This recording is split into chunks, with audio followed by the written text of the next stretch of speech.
una na start na hindi pa ako na-therapy, I use Salompas and Omega painkiller. Mostly at night because masakit yung likod ko. Pero once nung therapy ako rito, malaking changes kaagad kasi na-try ko nung unang session pa lang, inaabang ako kung sasakit ng todo yung back ko.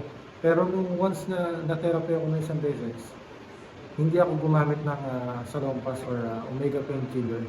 So, sinunod-sunod ko na ito hanggang ngayon, relax na yung katawan ko. Also, comfortable na yung pagtulog ko.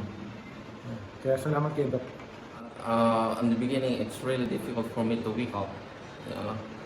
Very often I woke up 4 o'clock, 5 o'clock because I really feel pain. But now after the first treatment, even the first treatment, it really reduced the pain a lot. And then I don't need to wake up anymore early in the morning. I can sleep back.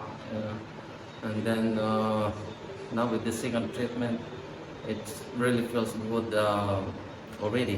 It really helps a lot. Quite a lot. Honestly, it really helps a lot. I've been here for 18 sessions, and it's a really great feeling. Before I came here, I'm slouching, but now I can stretch my body. I have no more headaches. I can sleep well. You better get a chiropractic treatment from Dr. King. I strongly recommend it.